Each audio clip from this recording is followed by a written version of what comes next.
Gambia is proud to host the 15th OIC Summit on the 4th and 5th May 2024, the second largest gathering of world leaders, kings, presidents, rulers, prime ministers, along with delegates from 57 member countries of the Organization of Islamic Cooperation will gather in our beloved nation for this historic event. The theme of the summit is enhancing unity and solidarity through dialogue for sustainable development. It's a platform to foster cooperation, promote peace and drive sustainable development across the Ummah and the world at large. We call on all Gambians to unite and support the government as it strives to host a memorable and successful event. Let's showcase our hospitality, culture and the beauty of the Gambia to the world. Join us in making history. Let's stand together, united as one, to ensure the 15th OIC Summit in the Gambia is an event to remember. Together, we can make a difference. Planning to have an uninterrupted electricity and water supply from solar energy in the Gambia and beyond? Worry no more, because Solar Enterprise will provide you with the solutions at reasonable cost. We have experienced personnel who can install and advise you about your electricity and water supply with a warranty period. We have good quality solar products from North America and Europe. We provide services and sell products to individuals, organizations, institutions, private offices, communities, and government. These products are solar panels, batteries, charge controllers, inverters, water pump, water heaters, freezers, submersible pumps, and general solar accessories. Visit our stores at 48 Caraba Avenue and Brusubi Highway, or you can call us on 7657 479 980-8483, 340-9400 or 635-9906. Jamano Money Transfer Bureau de Change, your go-to option when it comes to money transfer. With Jamano, you can send money from anywhere in the world to your family and loved ones in the Gambia and be sure the funds will be delivered to them within the shortest time possible. For your convenience, funds sent through Jamano Money Transfer can be picked from all the banks and multiple other financial institutions, including Ajib Bank, Trust Bank, GT Bank, Mega Bank, Basic Bank, Reliance Financial Services, and Approved Services. Visit our head office at Brusubi opposite AfricMed next to Trust Bank Limited, or email us at info@jamanomt.com. You can as well call us on 310-3050 or 310-3051 or yet still 733-0688.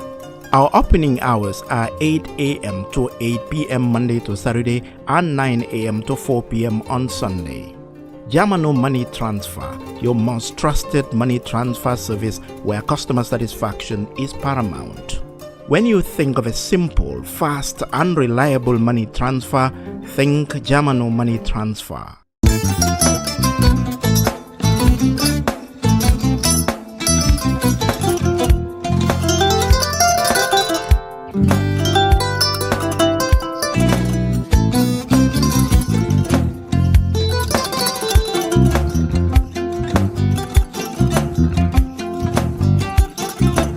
Agada. Mbijan aganya. Albaka. Mbaka important. Yo, nga transfer la sto. Ya transfer la. Ha, code nyingi. Okay. What's that? Nsila ID soto. Ah, sa soto.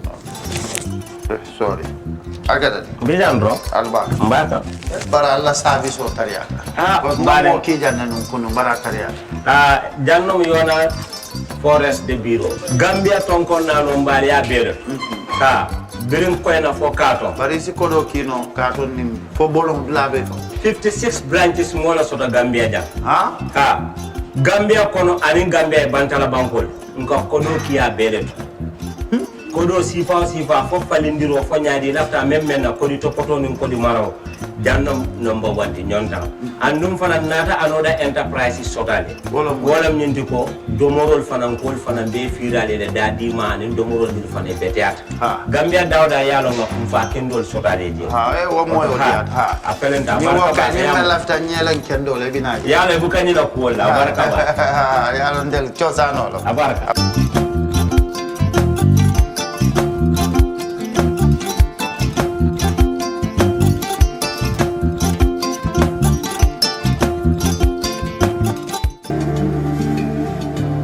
Islamic microfinance is becoming an increasingly popular mechanism for poverty alleviation, especially for developing countries around the world. This microfinance service adheres to the principles of Islam as a form of social responsibility. Yona Islamic Microfinance is the Islamic microfinance of choice in the Gambia, trustworthy and reliable. At Yona Islamic Microfinance, we provide savings products, current accounts, financing products in conformity with Islam. In addition, Yona Islamic Microfinance also offers local and international remittances, takaful fund, management of zakat, management of awqaf, trading and investment, and building of strategic partnerships to bring financial services to the doorstep of the poor with donor projects, madrasas, youth organizations, women groups, and farmer organizations. Make a choice with Yona Islamic Microfinance today.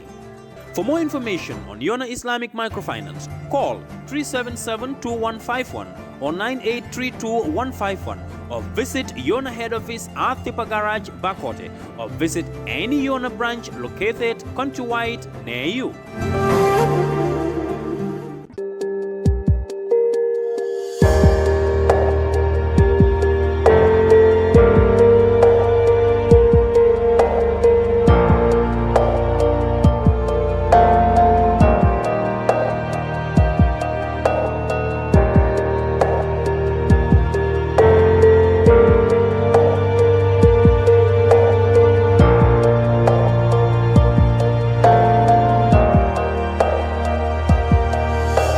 Hello and welcome to the brunch on Kerfatu Live. I'm Lamin Cham, and today I'm joined by historian Hassoum Ceesay.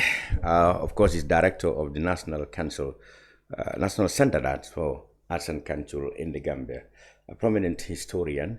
And today we will look at the Senegalo-Gambian relationships, because as we speak, President Diomaye Faye, the newly elected president, is on a working or official visit to the Gambia. And in connection with that, of course, we are in this special panel to look at the relationship between the two countries from time afar behind up to now. What do we expect from these visits? Because the Gambia and Senegal are related in both bilateral and multilateral levels. The two people have a very close trade, border, and even social relationships. But of course, there's been a new government in Dakar. And how then are the two countries going to relate to each other? This, plus the strong foundation of history between the two countries, are what we're going to explore with insightful perception and knowledge of our panelists, the eminent historian Hassoum Ceesay. Welcome. Thank you very much, Lami. So, this is the fourth president of Senegal, if I'm right. The fifth, I guess. Well, the fifth, yes. The fifth. And this is our third president. Yeah. Even though, of course, Senegal got independence 5 years earlier than we did, in Léopold Sédar Senghor, then Abdou Diouf, Abdoulaye Wade, Macky Sall, and now Diomaye Faye. We are Daouda Diawara, Yaya Jammeh, and Adama Barrow. Okay.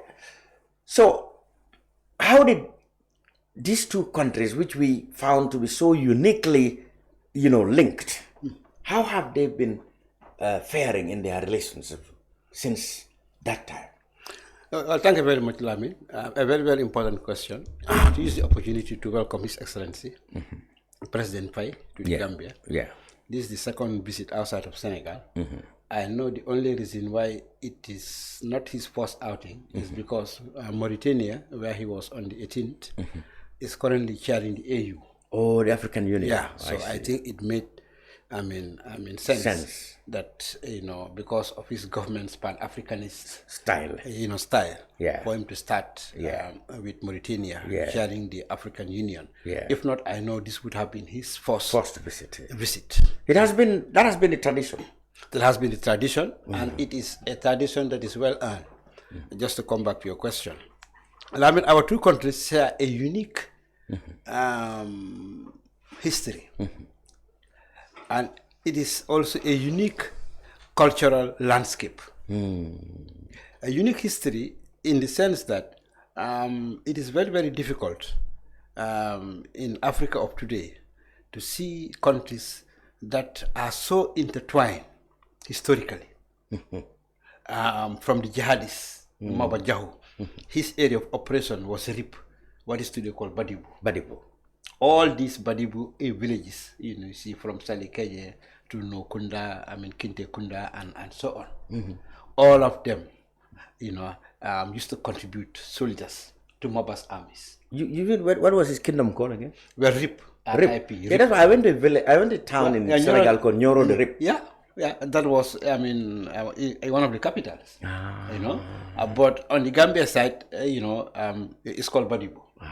But you can see that this unique history, started in that way, such that all these pre-colonial states, had a Gambian, what we call today a Gambian side, and the Senegalese side. Musa Moro, the king of Fuladu. Yeah. His force in capital is near Kolda, today, Senegal Oriental. Yeah. When he disagreed with the French, he packed with all his supporters and came to Keser Kunda. On the Gambian side. That's in the Gambia. Yeah. The Emir of Kombo. For the Silla, in fact, the part of for the Silla's, Emir, emirate, much of it was in present day Casamas. From Jululu going up, all this area, Kafuntin, up to the Caron Islands. He did not conquer the Caron Islands to convert them because of geography. I see. But were it not for geography, for the Selassie, emirate would have extended, up to Caron. You see, so that geographically speaking, Combo, had a larger space in present day Senegal than in present day the Gambia. For the Kabadumbuya. Kabada, as they call it on the Senegalese side. Yes. In the Gambian side, we call it Kiang. Kiang, yes. Yeah, because the area where I come from, the Senegalese side, they call it Pakala. Pakala, yes. In the Gambian side, we call it Salum. So this is a unique historical heritage that we share. Now, I also spoke about, the cultural aspect of it. Yeah. The languages we speak. This is one of the few areas in Africa where you can really, travel for 1,000 kilometers, speaking Mandinka, for example, and you will not be lost. 1,000 kilometers, from Matam, up to the, like Bafata, speaking Fula, and you will not be lost. Bafata in Guinea-Bissau. Yeah. In Guinea-Bissau, your ancestors, the Chams, came from Alwa. In present day, like northern Senegal. They were the clergy, the religious people, who were asked to disperse so as to spread Islam. And they settled, in present day Sabiji, Burfoot, and so on. Yeah. So this is a unique historical and cultural experience that the two countries share, and it is because of this that I say that, whatever the Gambia and Senegal, as today constituted, cannot do, in terms of, reinforcing Pan-Africanism, that it will never happen. Because no other countries are so much endowed, with the wherewithals, with the experience, and with the shared heritage. Exactly. Than any other countries. Now, how did the two governments, successive governments, for that matter, managed these relations? A very good question, and I hope our listeners, particularly those who are in politics, will listen to this carefully. Because of late, I have followed a lot of careless talk on this, particularly from the political class. I see. And I think we should be addressed. We should be more careful. Between Gambia and Senegal, it behoves everybody to do and say things that will promote harmony and cooperation between the two countries. Indeed, important. Because all our political leaders, from Senghor to date, from His Excellency Alhaji Sadawda Kerba Jawara, to date, have always managed this relationship very well. That's why I'm happy you use the word manage. Manage, yes. It's a very, very good word. See, now, when Senegal became independent in 1960, after the dissolution of the Mali Federation with Modibo Keïta, the short-lived Mali Federation, yes, the Gambia was still a British colony, although firmly on the trajectory of also becoming independent. Now, the political leaders at the time had similar but differing. I'm not making a mistake. Similar but differing approach to relations with Senegal. Similar in the sense that Sadawda Jawara, Per Njai, Gaba Jahumpa, J.C. Faye, who were then the political leaders, all of them accepted that there is a particular need to have Gambia and Senegal develop special relationship because of the shared history and culture. Yes. So they were all agreed on that. And this, historians, history students should listen to this carefully. And none of our founding fathers had a negative view or a doubt about whether the Gambia and Senegal should come closer. No. All of them believed that the two countries should forge particular close relationship. Okay. So as to mirror or so as to reflect the shared heritage, the reality on the ground. I see. Okay? And let's start with now, Senghor and Jawara. Well, yeah. Now, Senghor and Jawara. Yes. Senghor, an intellectual. Jawara, a scientist. Okay? So if you look at it, they almost had similar approaches to Senegal-Gambia relations. Jawara was the guy who was not a radical. He believed in step-by-step approach. Okay? Yeah. Senghor too had the same approach to Pan-Africanism. That's why many people, even, maybe wrongly, see him as one of those, leaders, who stood against Nkrumah's, fast track approach to the Pan-African idea. Yes. I think Jawara and Senghor had similar style. Yeah, Jawara too was called a too British boy. Well, yeah. Well, he was too British. He was friend of the British, as Senghor was a friend of the French. But that also was very good news for the two countries. Because at the time, Great Britain was particularly concerned that an independent Gambia will not survive because of poor income, poor economy. Weak structures, weak institutions. Of course, the British would have been ashamed of themselves because after 100 years, those things would not have been worries anymore. Yes. Okay? Yeah. And they were keen always to get an opinion from Senegal as to the steps, the constitutional steps that we were taking towards independence. I see. So this is why, if you look at the historical record, whenever a Gambian leader was in London, like whenever Per Njai was in London as chief minister to consult with the colonial office, they will consult. The next week, Senghor will be in London. Oh. They will tell him, well, Mr. President, Per Njai was here last week. He said the Gambia wants a new constitution. That's. And here and here what Senghor. I have done that due diligence, and I noted on 3 occasions. One with Per Njai and 2 with Jawara. When Jawara is in London, next week, Senghor will be in London. I see. So it meant that the British, saw the need for the two leaders, like the two leaderships, to be always singing from the same hymn sheet. As far as, the march of Gambia's independence was concerned. And to the credit of Senegal, there has never been an attempt. Okay, there has never been an attempt on record, to sort of, scuttle the Gambia's march to independence. They've never tried to block it. All the archival evidence will tell you we wish the Gambia well, take it easy, remain united. In fact, Senghor's, PPS, the ruling party. Yeah, the party socialist. Used to give money to Jawara's PPP.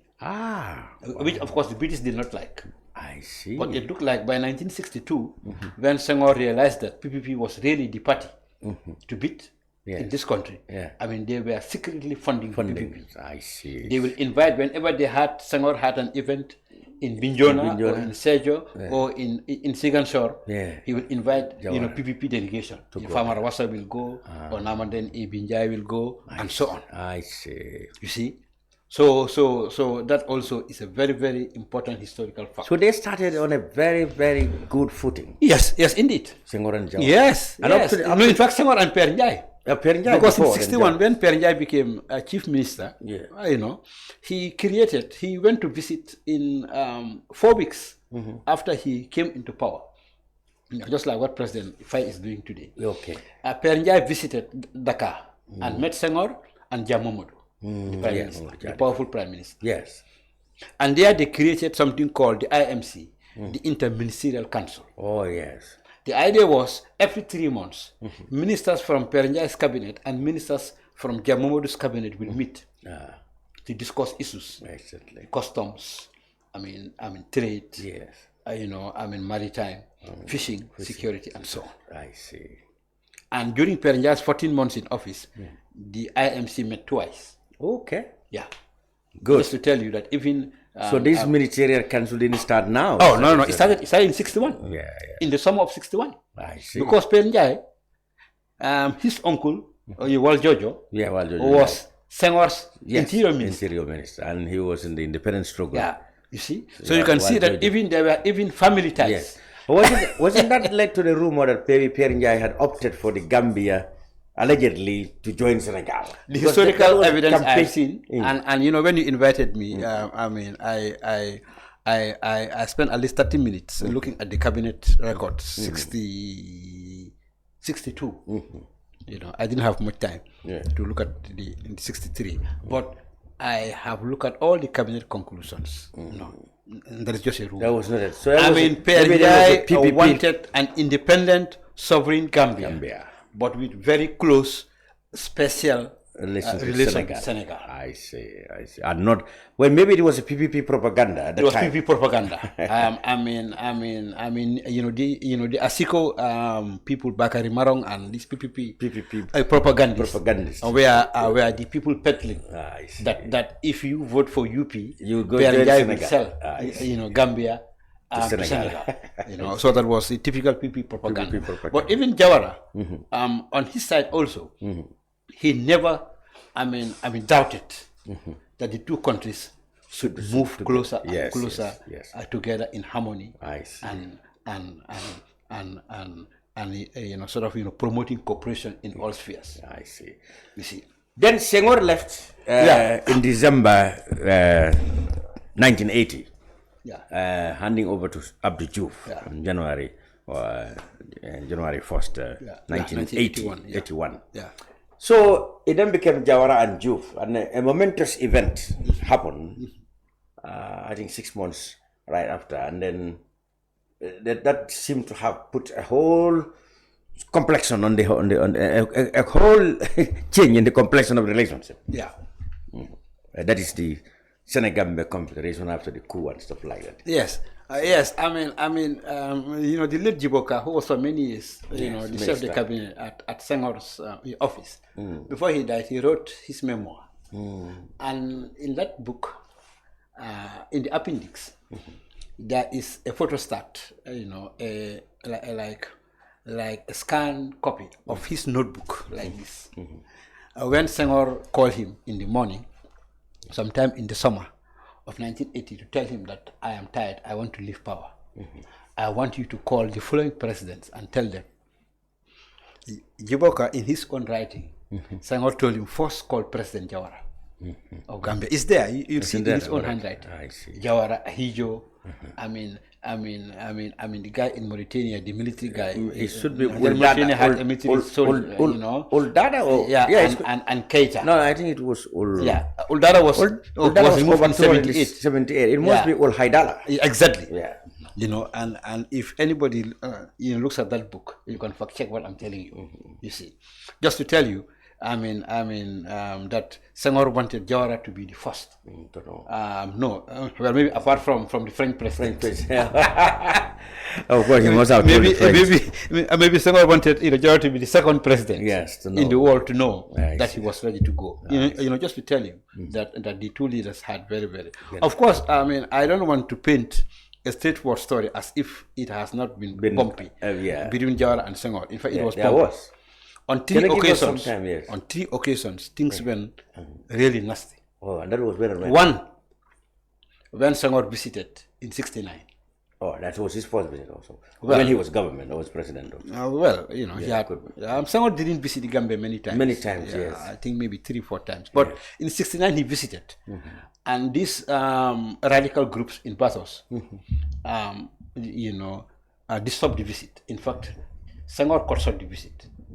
Because a year earlier, Senghor had cracked down on the university students in Dakar. Arrested most of them, closed the university.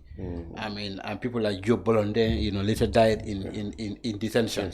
And then in Bathos, you had a lot of radical subterranean youth groups. And they were in solidarity with. This Vu's Hyde Park, Kwame Nkrumah, Memorial Foundation, Tonya, all these, subterranean youth groups in Bathos had very strong links with the student radicals in Dakar. Of course, now they are the old men, like Abdullah Bachili, Landin Sawane. Now they are old. Abdullah Wad, who later became, But that visit was a near disaster. Jawara felt very embarrassed. Yes. Because as the Senghor motorcade was coming from Yundum Airport around the museum where the museum is located. Exactly. These youth groups just emerged from nowhere and protested. And in fact, they broke the motorcade. So they had to make a quick U-turn through the Bakau Garage. Yes. Heading towards the other marina and the other entrance. To number 2 marina. Wow. You see? Wow. So it was a near disaster. Senghor just had 2 hours and then said he had enough. Jawara must have been embarrassed. So Senghor fell slighted. Then the border incidents in 71. In 71. In Jokado.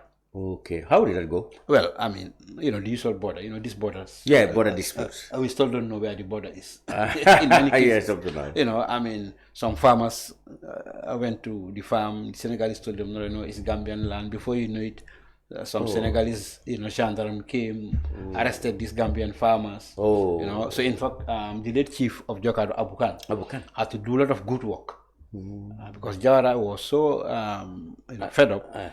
Because when the incident happened, Jawara was attending the Commonwealth Prime Minister Summit in Singapore. The one that Obote was attended and was removed. Jawara was there. That's in January 1971. So when this thing happened, Jawara had to cut short his visit and come back to Bathos to take care of this. And were it not for Abukan and others, who intervened, brought the elders. It was going to be a very, very, difficult. In fact, Gambia protested to the UN. So that was a very serious. But so this occasional. Then 74, there was another border incident. This time in the Combos. Where exactly? One of these Dimbaya. Dimbaya, that Salame area. Yeah. That too was very nasty. In fact, Jawara that evening called a meeting in Birkama and said, Gambians, if you are ready to fight, get ready. That was quite unusual of Jawara. That was very unusual of Jawara. But in characteristic style, in maturity, in the Senegambian, in Masla and the unique relationship. Yeah, the unique relationship. That border incident was also amicably resolved. Yeah, amicably resolved. So I didn't want to paint a picture of. So there have been bumps. There have been bumps. Yeah. But between Jawara and Senghor, they were mature enough to really manage. That's why you use the right word. Yeah. The relation between the two countries. They signed the Defense Pact in '65. Yeah. Like a diplomatic pact. Because this defense pact is very important. Yeah, we are coming to it because you asked me about the Kukwe, so I'm coming to answer that. Yes. And but also equally important was diplomatic pact, the agreement. Because what Jawara wanted was to offload the Gambia's diplomatic duties to Senegal. Oh. Which I think was wise. At the time, we had no money to open embassies. Okay. Except in Dakar and London. So Jawara told Senghor. When it comes to Africa, perhaps. No. I mean, Jawara told Senghor, wherever there is a Senegalese embassy, and there were many in Tokyo, in Paris. Gambia only had 2. Then you take care of Gambia. Dakar and London. Wherever you have a Senegalese diplomatic mission, take care of Gambian passports and affairs and visas. Oh, very interesting. And Senghor agreed. I see. So this is why for a long while, Jawara was not keen on opening embassies. Yes, he definitely except was. in Dakar and London. And, those were important. Yeah. Later the Imams, pressured him to open one in Saudi Arabia. In Saudi Arabia. In Tripoli. He didn't have many missions. No. That's why people still believe that we have too many unnecessary missions. So through the diplomatic pact, Gambia was really able to offload much of this. Like even at the UN, we did not have a mission until 1979. Okay. When my older brother Hassoum and others. Hassoum Ceesay. Went to open Galando Gorenjai and others went to open the mission. Everything at the UN was on Gambia was being handled by Senegal. Except there is a very, very important vote that maybe the foreign minister will fly to New York and vote and come back. I see. Yeah. So these were some of the very, very special ties between the Gambia and Senegal. Now, 1980, October, Mustafa Danso assassinated the army commander. Yes, at the police barracks, Ekumahone. Yeah, at the back of October 30th or around that. Yeah.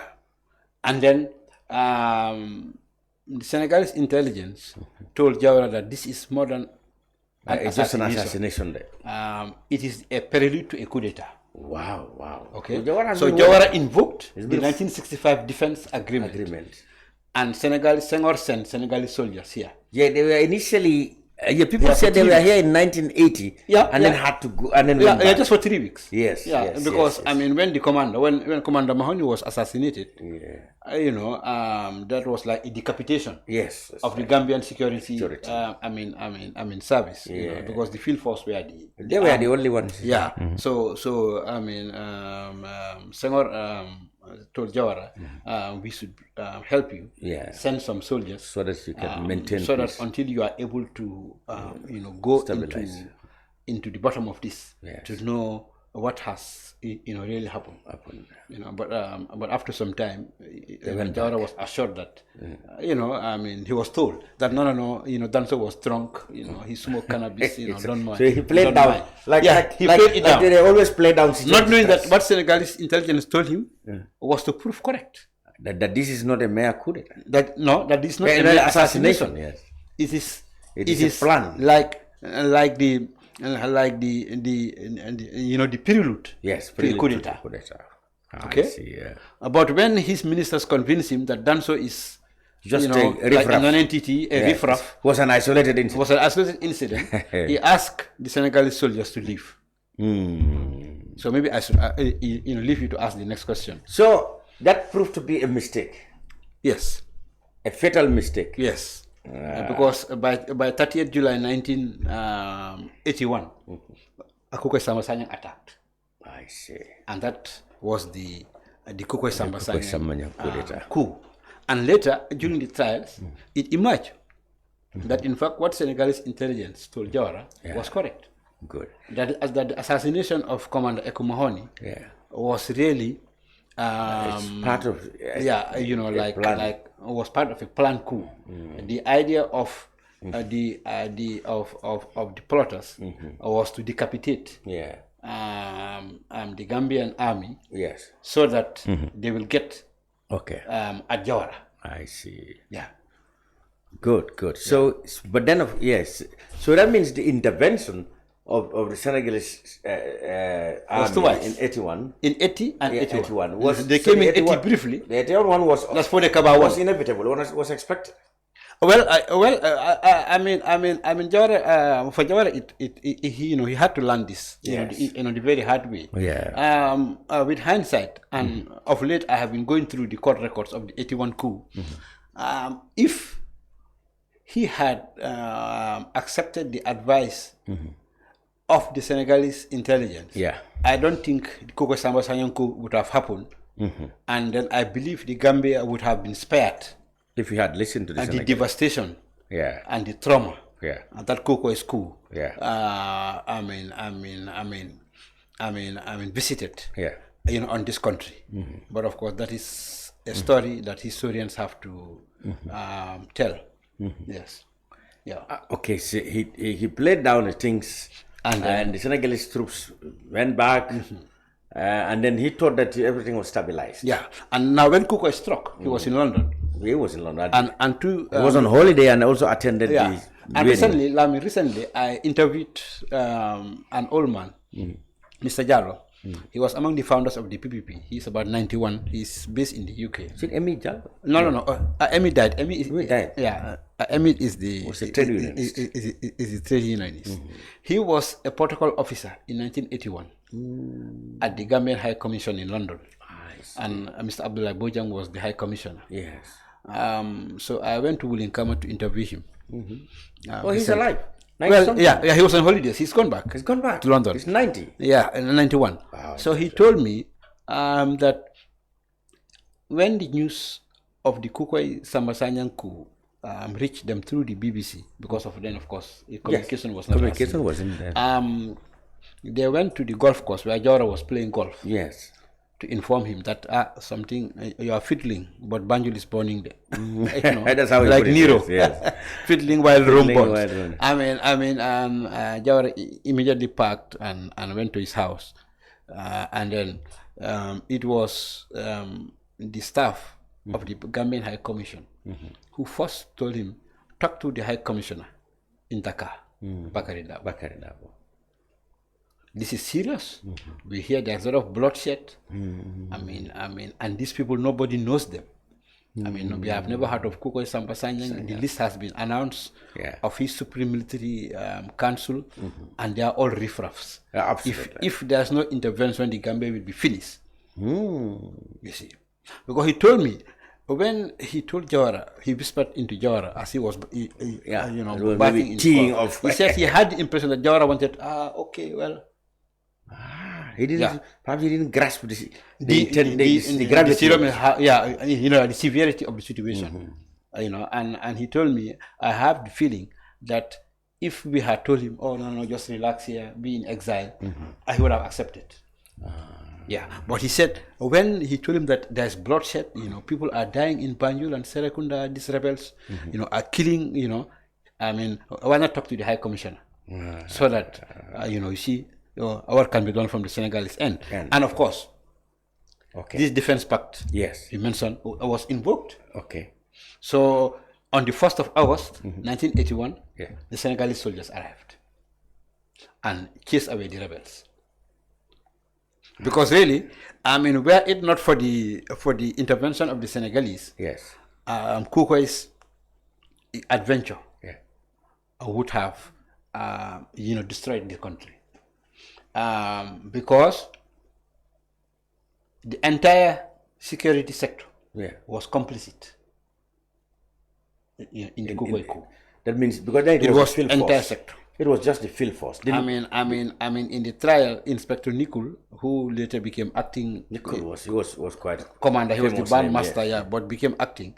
Estimated that 95% of the field force were rebels. Wow. You see, so of course there was almost no resistance to Kukwai. That we have to make straight. I see. The only resistance was the one led by Tambajang and Commander Tambajang and others at the police headquarters. Mboop, there was Mboop too. Mboop was inside the office, but it was the Tambajang, who was really doing the runs and taking. He was resisting, resisting because protected the central bank from his mother was from looters. Protected the central bank, from the rebels, and from looters. So what you call resistance was basically in the perimeter around the police headquarters.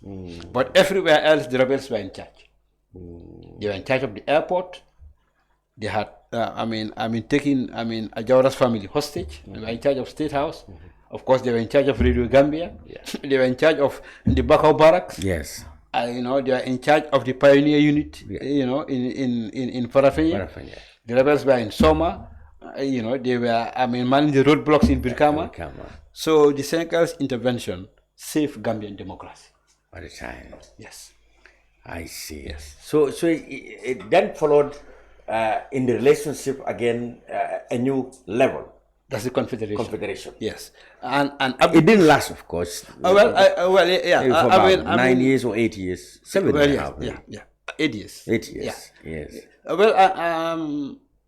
When Abdou Diouf accepted to send the Senegalese soldiers to, restore Jawara, of course, it was done at great economic cost and human life, because the rebels did not kill many Senegalese. Okay. But many of them died from accidents because they were not familiar with the terrain. Particularly in Bakau.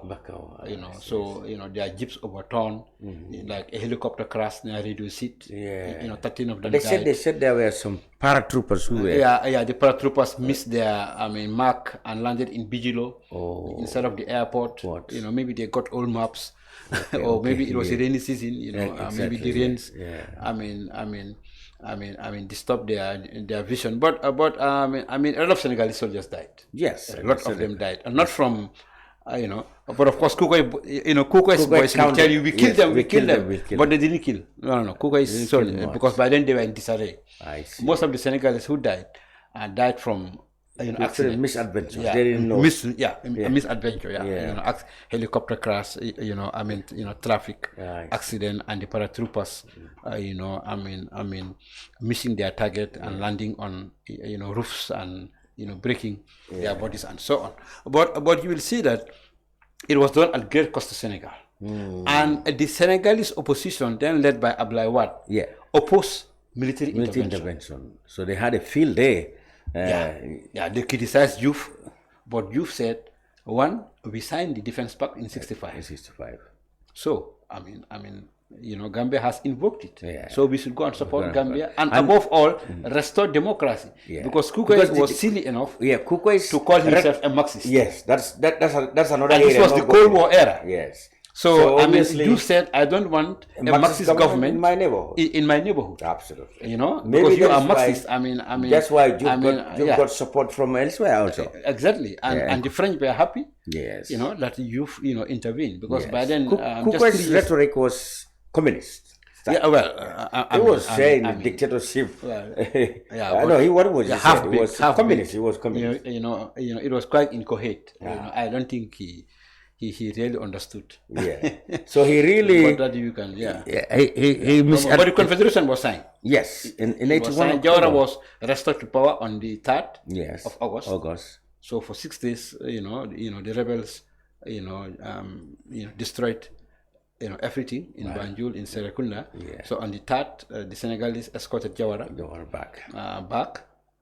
He spent a week at the Senegalese High Commission. Okay. Because State House had been ransacked. His family, he was still in captivity. Yes. But that's another story. Yeah, we were told some British. But the immediate impact of the Senegalese intervention was that now. Jawara felt very insecure. Because he realized that 90% of his soldiers were prisoners. Yes. Let's say police. He had no field force. He had no security at all. He had no security. So he told Abdou Diouf, restoring me to power is not enough. It's not enough. Okay? Restoring me to power is protecting me. Now you have to protect me. My physical integrity and that of my ministers. But also we have to find a parameter of closer cooperation between the Gambia and Senegal. So that's how the Confederation came about. So that was another level. We had, for example, that brought in a unified, a certain section of a unified army. You had confederal everything. There was confederal cabinet, confederal parliament, confederal army, confederal gendarmerie. It was. But this relationship was seen to be seen by the opposition to have, in the Gambia particularly, Asif Diba opposed it. To be seen too far. No, Asif Diba, the NCP. And much later, I think the People's Democratic Organization. Well, but I'm starting from 82. Joy. But Diba initially opposed, of course. Diba, spent much of that time in jail. Yes. He was in mile 2. 82, but he came out somewhere late in 82. But I see that even Doi, the newly formed the Doi, confederal protocols were signed at Kaur in November 81. Yes. And I was there. I can very well remember that. Oh, you were not. Yes. But by the time Diba was, Diba came out in late at mile 82 or early 1983. For the Makalo and Dembo by force and Djiboujane were very, very strong. They vehemently opposed the Confederation. Yes. Now, if you ask me, why did they oppose it? I think it was just off the cuff, the action. Even themselves didn't quite get at that time. They didn't have a grasp of really what Confederation meant. We only know of Confederation in Switzerland. I see. Because, you have the Swiss Confederation. Yes. It is not a federation. It is not a union. So they didn't have much... Gambians, including the political class at the time, didn't have an iota of understanding what it meant. But then I saw for later... the Makalo and all these guys, with much respect to them, and maybe you should interview, people like Dimbo by force. They are still alive. Yes. And I think they will tell you, really, they opposed it because Diba was in prison. And they were angry that their boss, their political boss, was being incarcerated, for allegedly supporting Kukoi Sambasanya. But, they did a lot of effort to make the Confederation unpalatable to Gambians. Number two, the opposition, particularly the NCP, up to this time, also did a lot to paint the Confederation in the colors of the PPP. That there is nothing nationalistic, there is nothing Senegambian about this. It's Jawara who wants to stay in power, and he did protection from the Senegalese to be around him, so that he will continue to be in power. But it has nothing to do with Pan-Africanism, has nothing to do with, the desire for closer Gambia-Senegal relations. Because even the opposition were very careful. Not to annoy the... Exactly, and for them not to be misconstrued as being against Gambia and Senegal working together. So they had to really toe the line. But Doyle, which came later, was more vocal. Yes. In all the literatures. And by the time Doyle came into the discussion in the late 80s. In 86, 87. The Confederation has started to show signs of inertia. But they have vehemently criticized some of the aspects and they were on the spot. A loss of sovereignty. And they were on the spot. They were on the spot. They were really on the spot. One, they thought that it was a big financial burden on Jawara, which was true. Because remember at this time, even a loss of sovereignty. Hundreds of Gambians were losing their jobs because of the ERP. ERP at the time. Which I'm sure you remember. Yeah, of course, the economy. And then here was Jawara not having money to employ Gambians, but having money to contribute to the Confederal Army and to the Confederal Parliament and also. Two, at this time also, even some people around Jawara, and maybe next time you have Honorable Bakari Bunya Dabo, you have to really press him on this question. What was his personal opinion about the Confederation? I would love him to tell us that, because it looks like some people around Jawara were sort of nudging him to start complaining that, hey, what about us? Is it only Senegal leading it? Are we not losing sovereignty? By making sure by the fact that it is only the president of Senegal who can be president. Why not have a rotation? It's not rotating. So by 86, 87, really the realities were we are dawning on everybody. And that this was an experiment, very important experiment in Pan-Africanism. A very good development as far as bringing the two countries together, in peace and harmony is concerned. But maybe it should have been thought out better. I see. So it didn't work eventually in 1989. Babukar Gaye, the late Babukar Gaye, journalist. Told me, because he edited the newspaper, the Senegambia Sun. The Senegambia Sun, yes, I remember after his reading release it. from in 83, Pap Sen was there. Yeah, Pap was there, Deda was there. Was there, yes. I remember reading it, the English version. Yeah, Pa Usman Marong and others. Okay. I mean, after Babukar was released from from prison, he told me, he told me, he asked Jawara, he was interviewing Jawara, I told him, well, now 5 years into this, what he said, if you ask me, maybe we should have involved the people more. Jawara told him to talk to the people. But then, of course, we had all the security in a vacuum. So we didn't have the comfort of sitting down and brainstorming. Oh, I see. Taking it to the people, maybe a referendum or to the Bantaba or to the Jakarlos, so that people can come in and tell us what they thought. Yes. I see. So by 1989, yes, the Confederation had collapsed. Yes, because I felt Senegal felt that Jawara was dragging his foot on some of the No. instruments. No. As a matter of fact, Jawara was not dragging his feet on anything. He was not slowing. So why was Dakar suddenly angry? Because in February '89, Senegal had a very nasty border crisis with Senegal. Mauritania. With Mauritania, which I know you remember very well. Oh yeah, that was hundreds died. Hundreds died. They were refugees, displaced people. Absolutely. Now, what Abdou Diouf expected from Jawara was to get a payback.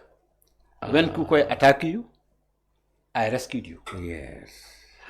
Jawara, Abdou Diouf expected Jawara to come out plainly to condemn Mauritania. Jawara told him, no, I am a peacemaker. Yes. I want to organize a meeting between you and Ultaya in Banjul. Yeah. Abdou Diouf told him, I will not attend such a meeting. You have to come out and support me. My country is threatened. Senegal is threatened by Mauritania. The Iraqi Saddam Hussein is giving them arms. Yes. So that Mauritania can start a war against Senegal. So come out, condemn Mauritania, so that I will feel happy that our defense pact means anything. Jawara was reluctant. Yeah, that's what the time the NARS were more comfortable in the Gambia. Some of them were given sanctuary. Well, yes. So I mean, all the Mauritanians been chased out of Senegal. Came to the Gambia. Yeah, he ended up in the Gambia. And when Abdou Diouf started to learn that, he said, "Well, this guy is more interested in the economic. He's more interested to sort of, harvest. Yeah. The advantages out of this conflict than to support me." And then Abdou Diouf also began to really, I believe that, and in his autobiography, Abdou Diouf stated this. He had a whole pitch attacking Jawara. He's very, very. Oh, really? Yes, it's out. So and you think this Mauritanian? Yes, he said Jawara disappointed me. He said I was betrayed by Jawara. I see. When I had this problem with Mauritania, we wanted to be at war. Saddam Hussein was, egging on the Mauritanians so that they can attack Senegal. Instead of Jawara coming to support us, he was saying peace, negotiation, which I refuse. I see. Yeah. So anybody reads, Abdou Diouf's autobiography, they will see it there. So therefore, Diouf then, that explains the reason perhaps Senegal was a bit not very keen on restoring Jawara on the second coup, the successful Jammeh coup. I believe so. Yeah, because once beaten, twice side. I think Diouf felt slighted about the 89. If he said he was disappointed with Jawara, I said so. He said so. Then 94, when Jawara was overtoppled again, in fact, maybe this is why he was not keen on any. Yes, that's why when Jammeh struck. Maybe that's why Jammeh. Jammeh came at the right time. The relations were very bad. Diouf didn't bother, but he did not move. But don't you think that was a move he regretted later? Or the Senegal as a nation regretted? I believe so. Because later relations with Jammeh too became problematic. But of course, now we are speaking on hindsight. But I believe so. Yes. I think it would have been. If Diouf had known, he would have. He would have restored Jawara. Chase away Jammeh's coup and perhaps restore Jawara. Restore Jawara. I think. So then, okay, let's go to fast forward now. We know the relations with Jammeh and Diouf. Later on, initially started very well, but by the time Diouf left in 2000, there were issues like allegations of Gambia supporting the insurrection in Casamance and stuff like that. So the later part of Diouf's regime, as at the beginning of Wad's, were a time when relations were not very good. Yes, Laminda, we have to make this very clear, and people can fact check me on this. And no Senegalese government has ever accused the Gambia of supporting the Casamance rebels. Even what? No. It is the Senegalese media. Oh, you mean it's the media? Well, yes. But are they not reflecting what the government was thinking? Well, possibly, but I just want to be the devil's advocate here. Listen, Macky Sall came here in 2005. I remember one visit. He told Jammeh that you have the key to the Casamance rebellion. He said it to the solution. He said in Coco Ozone, I think he told him. I think he was pampering Jammeh. He said that. Yeah, no. I think he was pampering him. But there was a general feeling in Dakar that the Senegalese government always believed that Jammeh was supporting the rebels. It was only the media. The media was reflecting. The media was reflecting what the government. The Senegalese media was obsessed. The Senegalese media was obsessed with trying to find somebody to blame for the Senegalese conflict. One thing that they have done very well, and this we have to accept and praise them for it, they have always been able to play down the severity, the enormity of the Senegalese conflict. That is why it has never been internationalized. Every attempt to make the conflict an international issue, the Senegalese have successfully opposed that. Okay? So the media, kept on, selling this bougie of foreign powers, namely Gambia. Now and then Ninu Viera. Okay? Now and then is Gambia, now and then is Ninu Viera. Supporting the Casamance rebels. But no Senegalese government, no Senegalese minister has ever accused the Gambia of supporting the Casamance rebellion because they know it is not true. So no Gambian government has ever. Even Jammeh? No. What has happened is what happened in the reverse. Because when people were fleeing Jammeh, the dictatorship. Yeah. Well, you did not. You fled, but you did not go to Dakar. Luckily, you went to London. I was in London and later Dakar. Yes. But what was the first instinct? To cross the border into Senegal. Yes. Now, if there's a skirmish, between the MFDC and the Senegalese army, the first instinct is where? To run into the Gambian territory. Yes. In the Fonyis and the Combos. Okay? Now, when they come, friends, family members, because we share the same language, same relationship, give them homes, give them house, enroll their children in Gambian schools, This is what people call support. No, but this is what people call support. I'm surprised you didn't pick this up. But it has been generally believed that the authorities in Senegal had always believed that Jammeh was supporting the rebel, because many people think that is why their relationships were hostile. Jammeh accused Senegal of backing the coup attempt in 2006. He basically said he reported Senegal to ECOWAS, complaining that Senegal is interfering, in Gambian affairs. Jammeh had said. He said foreign powers. Remember the Noor Cham coup? Yeah. He said foreign powers were and that's almost certainly he was referring to Senegal. So many people in Senegal was interested in Jammeh's departure because allegedly they believe he was supporting the rebellion. Senegal was interested. So even if the Senegalese authorities or president did not, even if the president of Senegal or ministers did not say it publicly, I'm sure that their media and the population were reflecting thinkings along those lines. For all I know, and historians will look at this later. Two things. Senegal was eager for Jammeh to go. Yes. One because he he stood against a very, very important symbol of Senegal-Gambia integration and relationship, the bridge. He opposed it. Yeah, but then and the bridge was a psychological barrier. But So he his very supporters claim he's the one who initiated and agreed to the project. well, he started and then He was reluctant. was reluctant. It was under President Barrow that the bridge received full political will, and That's it was true. done in 2 years. That's and true. that has even helped to calm the situation in Casamas. Because what the MFDC fed on was the dissatisfaction caused by the isolation of Casamas. Yes, Because that was you cannot reach Casamas. yes. Your mangoes will get rotten.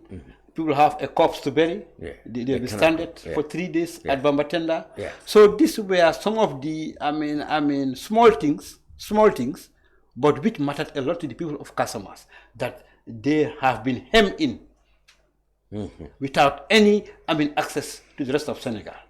Particularly when the Battle of Jola, yes. went down under. Yeah.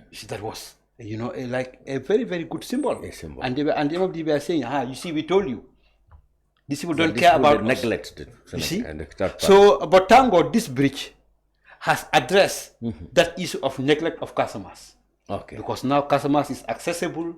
At any time. Okay. It's linked, with the rest of, the Gambia, with the rest of Senegal, up to Mauritania. So for me, I'm surprised you didn't ask me a question about the bridge.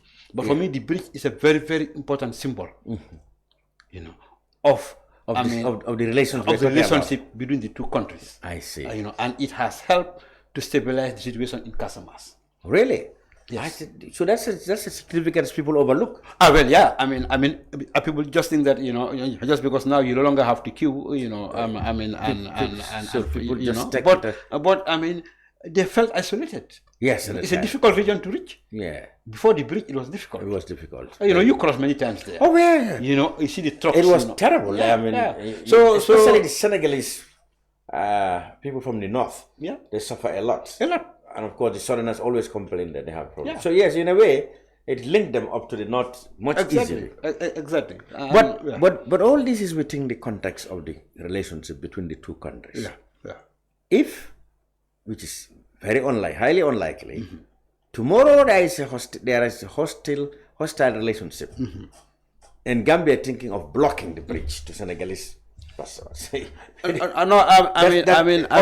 look at the trajectory, the unlikely situation of that. if you look at the historical narration I've just given, Because Gambia was closing the borders.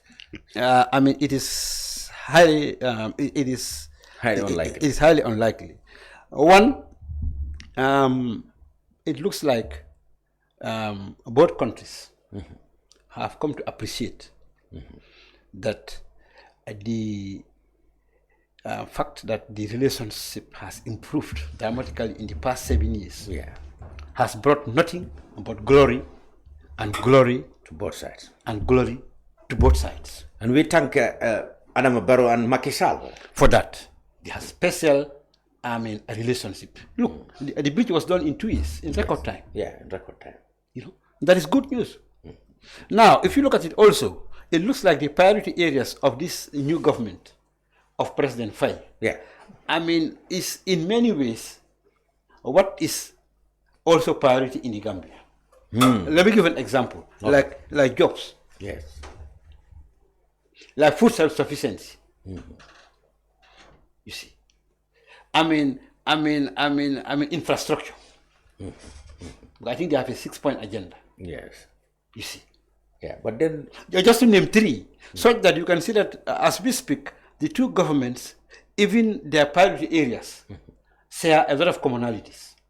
So their interest lies in really, cementing and strengthening relationship. Yeah. so that both of them will be able to achieve their priority areas within the context of good neighborliness and good relations. Well, there is the expectation, but past steps approach seem to be far more radical, to these main issues than the snail pace that the Barrow regime approaches these issues? Well, you have to know that Senegal have had a very, very feisty, if I may say, record on Pan-Africanism, leftist, politics. If you look at, the positive, you have to, put on your historical lenses from the work of Sheikh Anta Diop. You cannot divorce what they are saying and doing now from Sheikh Anta's. All these are disciples of Sheikh Anta. Of course, he didn't teach them. But, by then they were all. They were not born or young. Yeah, they were not born. Yeah, they were not born. But all what their ideology. Yes. Because you told me, it's an ideology. I accept. It's an ideology. It's basically Sheikh Anta. I see. You see, owning yourself. You see, making sure that you don't, throw away the former colonial power, but the former colonial power has to deal with you on equal basis. Pride in Africanity. Yes. You see, eating what you grow. That's all pastors say. I see. These are ideologies of Sheikh Anta. You see, such that you will see that the intellectual basis, you see, of positive is really Sheikh Anta Diop. And you just have to look at two books by Sheikh Anta, The Origins of Black Civilization, and you will underline, some key phrases, some key concepts that keeps on surfacing in Sonko's rhetoric. Whenever the Prime Minister Sonko speaks, for example. I see. So there is that. Like intellectuality, to their ideas. Now at the same time, you also have to go back in history to the 1968, student crisis, which I just, briefly mentioned Senegal, in Dakar. Professor Abdoulaye Bachili has written a very good book on that. Dakar, May 1968. It's a short title, but very, very useful. Okay. Because if you see what Professor Bachili outlined as the grievances of the students in 68, it's like what PASTEF has come to solve. They were complaining that the Senegalese education system at the time was too French. I see. That all their professors were from France. You cannot be a professor if you are not French. People like Abdoulaye Wade, Sheikh Anta, we are just met at the conference, like senior lecturers. Yeah, I see. Or like adjunct. Yes. You see, and the students said 8 years after independence, is enough. Yeah. We want Senegalese to teach us. We want the syllabus to reflect Senegalese realities. You see, so that if you like that patriotic, inclination is what they have brought. Is also. What pastor? But okay, he's visiting Gambia today, and we hope we will have a press conference very soon, and which of course will be live streamed here, I guess. So, what do you expect? You've already outlined some of the interest of Senegal and the Gambia to remain in this one of the best times the relations have been that smoother to maintain it. Yeah. So, do you look at continuation of this, or some of the problems we discussed might pop up, like border issues, like even today the Senegalese press is reporting that Gambia has given, Barrow has given a poison present to Diomaye by this tax increase or restrictions on the duty or people bringing cement across the border. So I think we must not be simplistic also. Okay. These are two sovereign states. Yes. Every state defends your sovereignty, your national interests. Yeah, but, but you don't expect that issues. Well, like yes, that's why the word you used at the beginning was very good. Manage it. Managing. What would you managing like to sovereign see? rights? Yeah. National interests. What would you such like that it doesn't? Yeah. Okay. Impede. Yeah. On the greater Gambia, Senegal, close cooperation and ties. Number one, I think to have Senegambian lumos all across the frontier. I see. Lumos. Yes. The specific markets. Yes.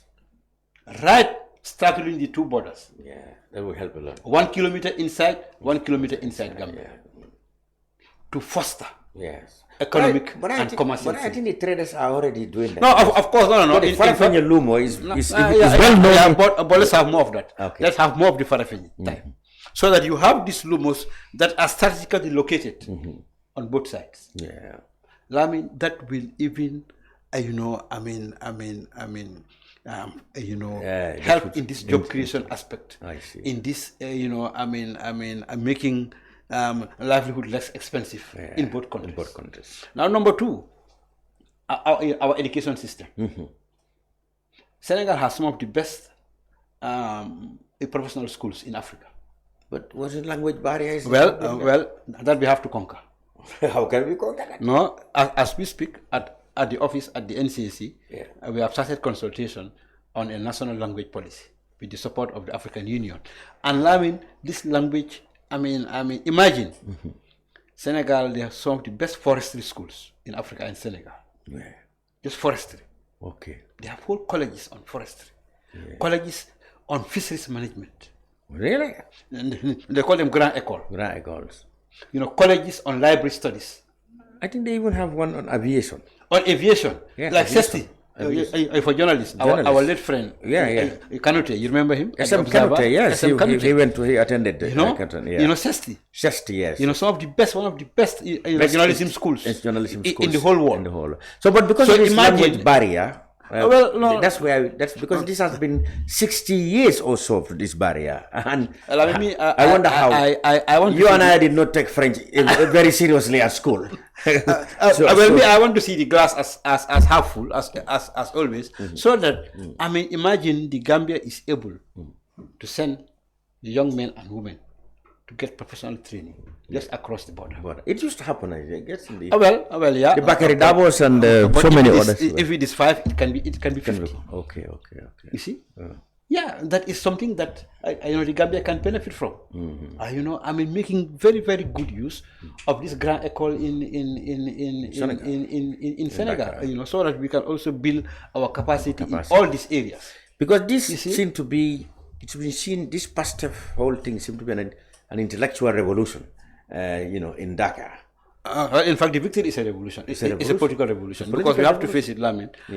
Senegal, and that is where I want to also tell you that for a very long time, in the 60s and the 70s, if they wanted to see a multi-party democracy, they will come to Gambia and witness our elections. If they wanted to see newspapers, they will come to Banjul. Like on Mondays, you'll see Mbake Njai's Progressive. Dixon Collins Nation. MB Jones, Gambia Outlook. R.S. Allen's Gambia Onward.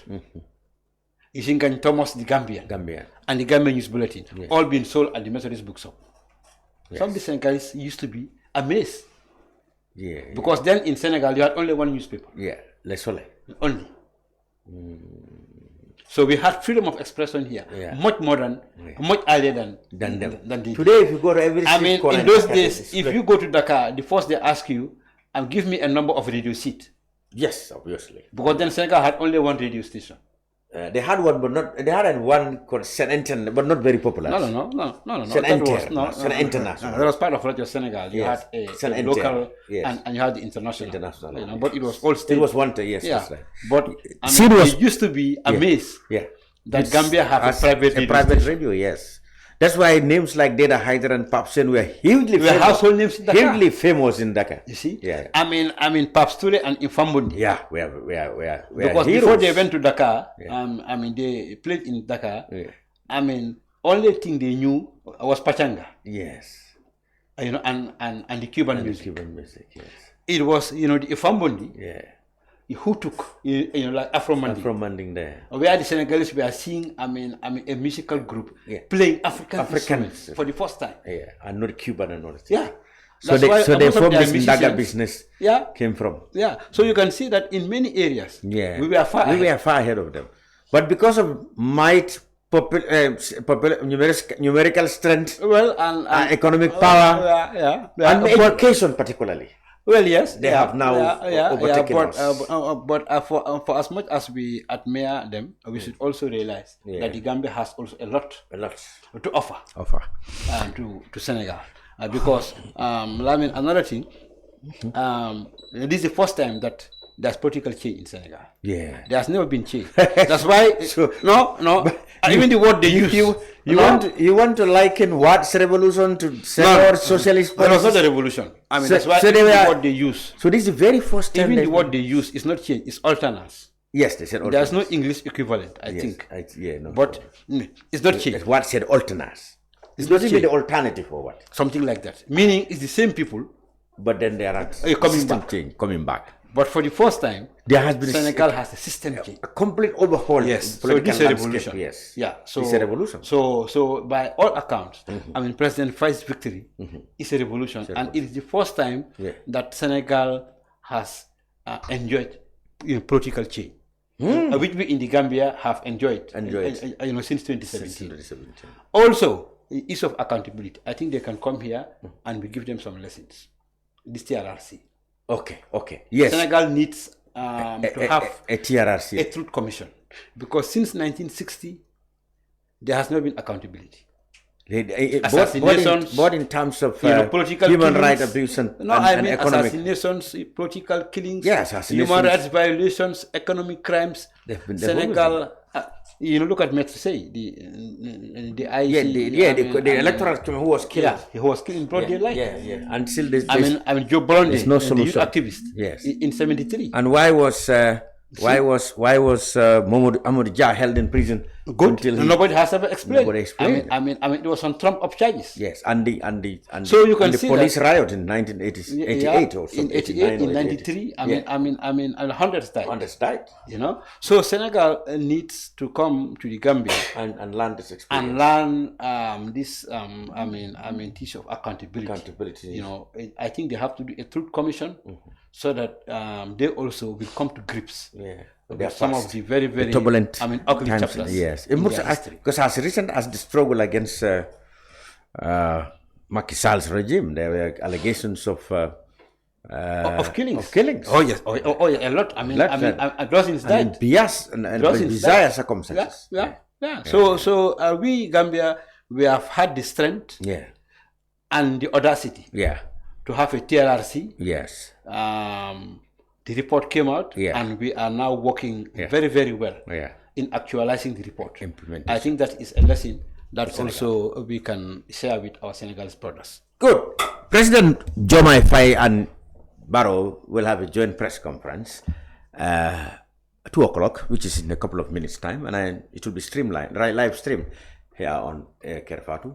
So you should continue watching this channel until that time, when we will perhaps have answers to some of the things we discussed on the program. But it has been very, very insightful with, of course, prominent historian, the director of the National Center for Arts and Culture, the only living encyclopedia in our country of Gambia. I'm very proud of you. Thank you very much. Thank you. It's always a pleasure to talk to you. Exactly. Because you also you are a historian in your own right. You have very, very good memory of a lot of things. Thank you for the compliments. Thank you. Thank you. So that's about it in the brunch this week. I'll be back next week. Thank you.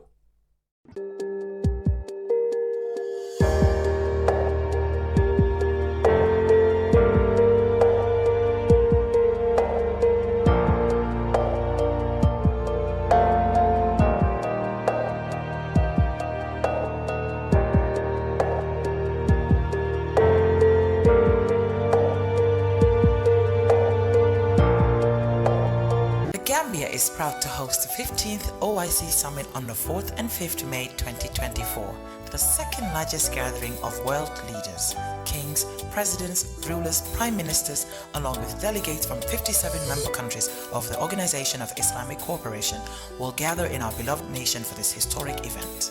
The theme of the summit is enhancing unity and solidarity through dialogue for sustainable development. It's a platform to foster cooperation, promote peace and drive sustainable development across the Ummah and the world at large. We call on all Gambians to unite and support the government as it strives to host a memorable and successful event. Let's showcase our hospitality, culture and the beauty of the Gambia to the world. Join us in making history. Let's stand together, united as one, to ensure the 15th OIC Summit in the Gambia is an event to remember.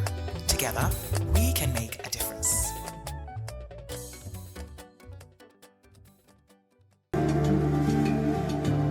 Islamic microfinance is becoming an increasingly popular mechanism for poverty alleviation, especially for developing countries around the world. This microfinance service adheres to the principles of Islam as a form of social responsibility. Yona Islamic Microfinance is the Islamic microfinance of choice in the Gambia, trustworthy and reliable. At Yona Islamic Microfinance, we provide savings products, current accounts, financing products in conformity with Islam. In addition, Yona Islamic Microfinance also offers local and international remittances, takaful fund, management of zakat, management of awqaf, trading and investment, and building of strategic partnerships to bring financial services to the doorstep of the poor with donor projects, madrasas, youth organizations, women groups, and farmer organizations. Make a choice with Yona Islamic Microfinance today. For more information on Yona Islamic Microfinance, call 377-2151 or 9832-151 or visit Yona head office at Tipa Garage, Bakote, or visit any Yona branch located countrywide near you. Planning to have an uninterrupted electricity and water supply from solar energy in the Gambia and beyond? Worry no more, because Solar Enterprise will provide you with the solutions at reasonable cost. We have experienced personnel who can install and advise you about your electricity and water supply with a warranty period. We have good quality solar products from North America and Europe.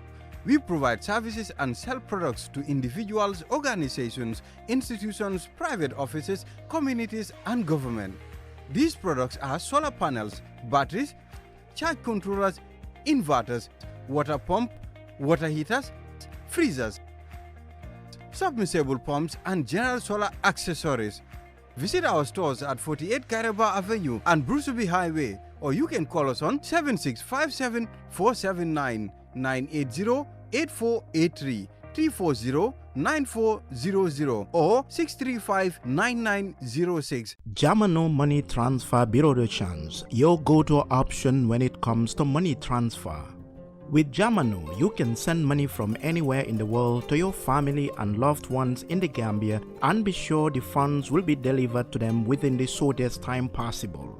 For your convenience, funds sent through Jamano Money Transfer can be picked from all the banks and multiple other financial institutions, including Ajib Bank, Trust Bank, GT Bank, Mega Bank, Basic Bank, Reliance Financial Services, and Approved Services. Visit our head office at Brusubi opposite AfricMed next to Trust Bank Limited, or email us at info@jamanomt.com. You can as well call us on 310-3050 or 310-3051, or yet still 733-0688. Our opening hours are 8 a.m. to 8 p.m. Monday to Saturday and 9 a.m. to 4 p.m. on Sunday. Jamano Money Transfer, your most trusted money transfer service where customer satisfaction is paramount. When you think of a simple, fast, and reliable money transfer, think Jamano Money Transfer.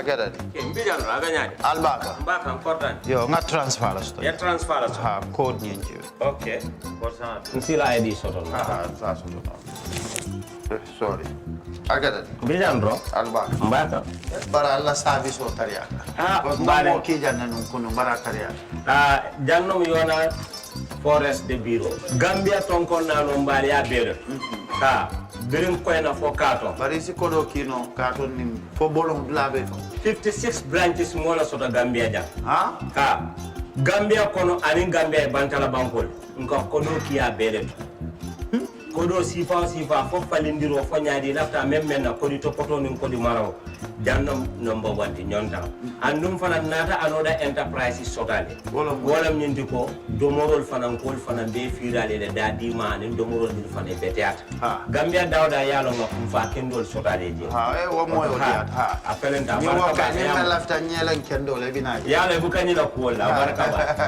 yalo ndel ciosano lo baraka